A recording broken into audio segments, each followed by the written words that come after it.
Kia ora and welcome to another Cahoots tool training video. As always, this video is not intended to be standalone training. It assumes that you've been trained on the plunge saw at the Cahoots Workshop, and this is a recap, refresher. This is a plunge saw. It is a type of circular saw. It has a circular blade, and the blade plunges out of the bottom of the saw. That's why it's called a plunge saw, like so. So if the saw is sitting on a surface, when you release the saw, the blade plunges out of the bottom. It's very commonly used on these tracks, and this means that you can get a very straight, very precise cut. The blade runs exactly along the edge of the rail here, and so if you put the rail or the track very precisely where you want your cut, you're going to end up with a very precise cut along that line. Let's have a look at the basic anatomy of the saw. As I just showed you, it has a blade that retracts and comes out of the bottom. It has a handle. It has a release here. Without pressing that release, the saw cannot plunge. It has a trigger, which is used to run the saw. It has a depth stop, so you can set how far the blade plunges. This is really useful, and we'll be using that quite a lot. It has a blade tilt, so that the cut can be on an angle to create a mitre. It has a speed control for the motor, which is something we don't often change. It has a dust extraction port, and on the base plate here, it has a couple of adjusters which allow you to make sure that it is running really true on the track. The saw is not suitable for cutting sheet metal. It is not suitable for cutting very small pieces of timber. As with any circular saw, the workpiece needs to be well fixed in place, and if you're trying to cut a small piece of timber with this saw, that's going to be a very difficult thing to do. As for PPE, this saw is very loud, and so we'll need hearing protection. Eye protection as well. The vast majority of the dust will be contained using dust extraction connected to the dust extraction port, but we still need eye protection in case of stray shards. Dangly clothes, hair tied up in my case, not just in a ponytail but in a bun, so it's well out of the way. Nothing loose and dangly.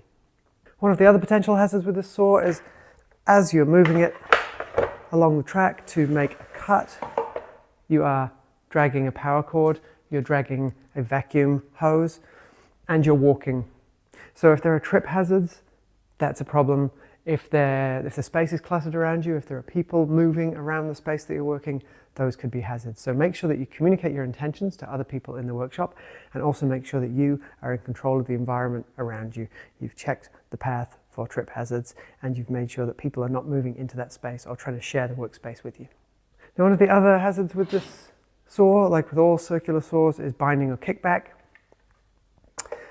This blade, when the saw is running, is spinning very quickly in that direction. That means that as we're pushing it forward through the timber, it is cutting the timber and it's pulling itself down into the wood. The teeth, as they're engaging on the sheet material, are climbing back up towards the saw, and so they're helping to pin the saw into the material and create that force. Now, if we cut in the reverse direction, then the teeth are cutting on the downstroke, and if I drop the blade out, you can see that the blade wants to drag the saw that way. That's the direction that the blade is turning, and it wants to grab the timber and drag the saw that way. If we're pushing forwards, those teeth are cutting on the upstroke. But as soon as the blade binds, or as soon as we cut backwards, there is a tendency for the saw to want to climb up out of the cut and then rock it off that way. There are a few things we can do to mitigate that hazard. One is be very careful when we are plunging into the middle of a piece of material to make a cut, or when we're cutting backwards, and we'll talk more about those. And the other is to be aware of this hazard. If the saw climbs out of the cut, there's the potential for an exposed blade going that way at some speed. So working in a position with your body next to the saw here with a good grip means that In the worst case scenario, if that should happen, there's no one here to be injured. You can still damage the tool, you can still damage the track, but you won't injure yourself. Similarly, you don't want a human standing in this path either. This is the case with any kind of handheld circular saw like this. You do not want to be behind the blade, in line with the blade, or in the curve that the saw will take if it takes your arms with it. I'll just put the saw to one side and we'll look at the track.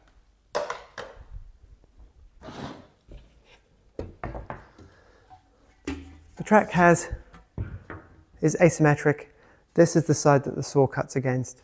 You can see that it has a black rubberized strip on this side, and this has been cut by this saw on this track, which means that that is exactly the edge that the saw blade describes, and that's why you get such a precise cut using these rails.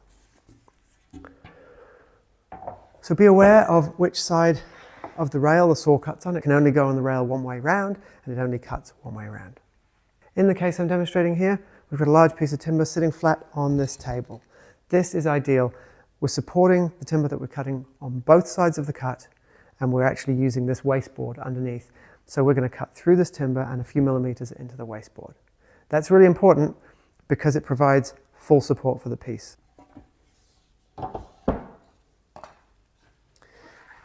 If we were to cut a piece of timber hanging off the edge of the table, it's unsupported, it's going to flex and bend, it can grab the blade, it can increase the likelihood of kickback.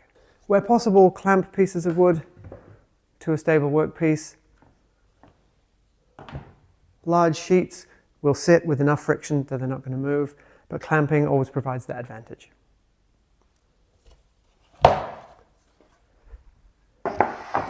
If you need to make a cut that is close to the edge of a piece of timber, or the timber is too narrow to support the full rail, it is perfectly acceptable to use a piece of sheet stock, which is the same thickness as the piece that you're cutting. Bring the two together and then place the rail on that surface. Then the workpiece is supported by the wasteboard, and the rail is fully supported by the piece of timber that we're cutting, the workpiece, and also by this scrap that we're using as a spacer. Now, when we're setting up to cut, it's vitally important that we set the depth of the blade.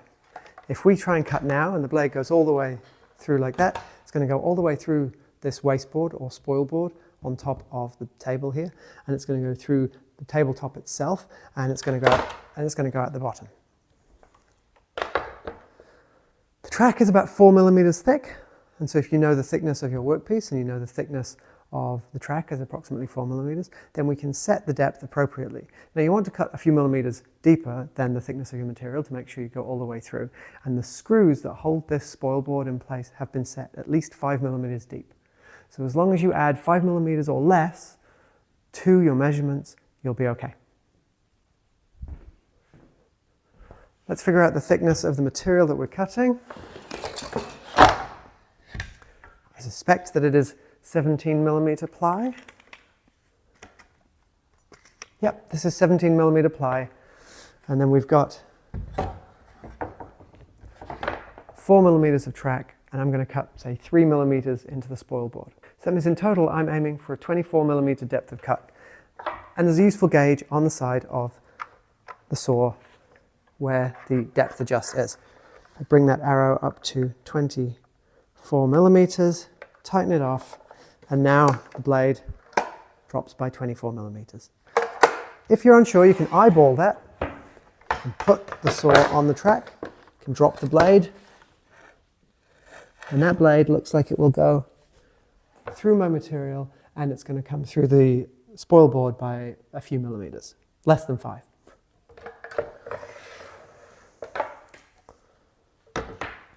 So let's set up and make a cut.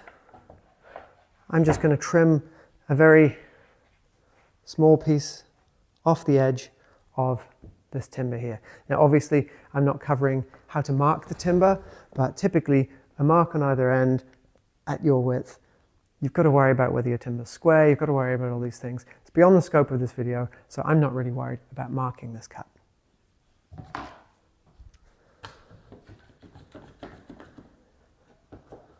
I'm going to put a clamp on the corner of the table here, And I've got a couple of reasons for that. One is to secure my workpiece, and the other is to demonstrate something to you. We need to connect the dust extraction, and we need to plug in the saw. We have various options for dust extraction for this tool.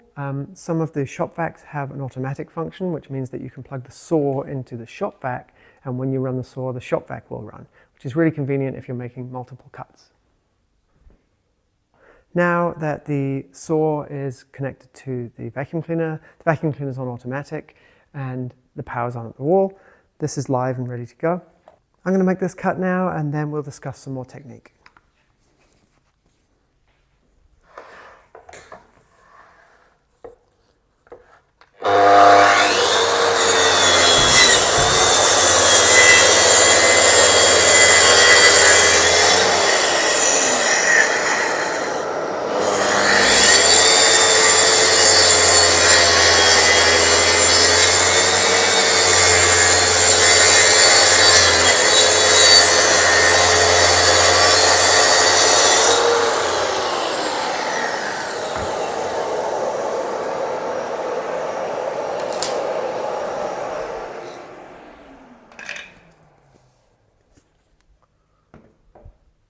So, one of the things you notice is that when you're cutting with this saw, you're dealing with a vacuum hose and a power lead. They can get caught on things, they can get caught on the edge of the table, like this, which can increase the force required to push the saw, make things more likely to move, make it more likely to slide the rail. The rail does have a lot of friction, but you can move it. You might find that putting the vacuum hose over one shoulder is a helpful thing to do. You can put the power cord over one shoulder as well, and you can cut like this. That is one way to deal with that issue. Another is possibly to have someone helping you who's guiding the hose, and another is to work on the far side of the table so that the hose is coming from across the table like that and not going to get caught on the edge. This hose attachment, as you can see, rotates, and so you can position the hose. That can be helpful as well. One thing that's handy to do is a dry run. Position your track. We are ready to perform another cut. Come back to the beginning. We obviously won't plunge or start the saw, but we will slide. And we immediately realize the hose is getting caught here. We can figure out how to manage that. We can slide the rest of the way. You don't need to force this saw. It's very effective at cutting. Just take your time. It does require some force to push it through the material, but excessive force is more likely to cause the saw to ride out of the cut, to cause the rail to move, to cause the workpiece to move. So take it easy. And then finally, starting and ending. What does starting and ending look like? Well, ideally, you'll have some track at the edge of the material, so we can start off the material, plunge the saw, and then introduce it to the edge of the material. Now, of course, we've got to be concerned with stability. There are clamps for these rails, but often they can get in the way, or they can be hard to position in such a way that the rail extends over the edge of the workpiece. So it's more common that you will start with the rail somewhat over the edge of the workpiece, or even if you've got quite a lot of overhang, you won't bring the saw all the way out here because it's not stable. You can use one hand on the rail to help stabilize it, but realistically, you'll probably start with the saw kind of centered on the edge of the workpiece. Here, it's much more stable. We can drop into the workpiece. But that means that as we're plunging the saw, after we have pressed the release switch, we're making a cut. Out here, we can plunge the saw all the way down and then start cutting. But over here, we're going to plunge into the material. And if we plunge too quickly, the saw blade will bite and it will kick the saw back this way. So, to start, we can do a couple of things. Like I say, we can start partway over the edge. Another thing that's really important is to make sure the saw comes to full speed before you start plunging or cutting. This saw takes a couple of seconds to do that because of the soft start. Another way to deal with this, particularly if your rail is only just about the length of the piece of work that you're cutting, is to plunge, and then cut backwards to the end. You still need some rail exiting the material, because otherwise, if you come off the rail, there's nothing keeping the saw straight anymore, and your cut will not be the nice, straight, true cut that you want from this rail saw. So, say that we plunge here, and we just work backwards to the edge of the cut.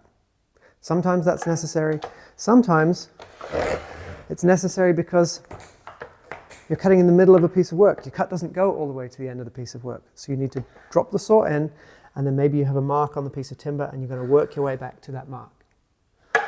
You can cut backwards with the saw. You just need to be slow and steady and have extra down pressure to make sure that the saw doesn't climb out of that cut.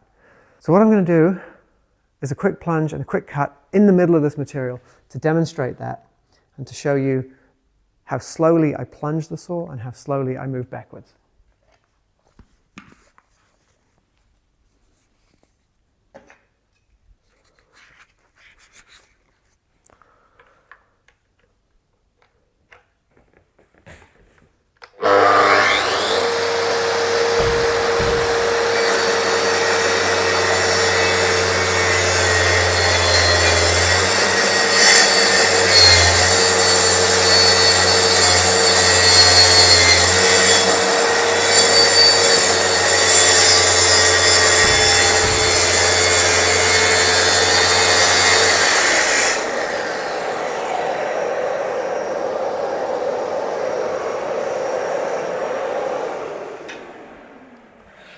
So you can see that cutting backwards was a lot slower than cutting forwards. You can also see it doesn't cut as effectively, and you can also see that it makes more dust.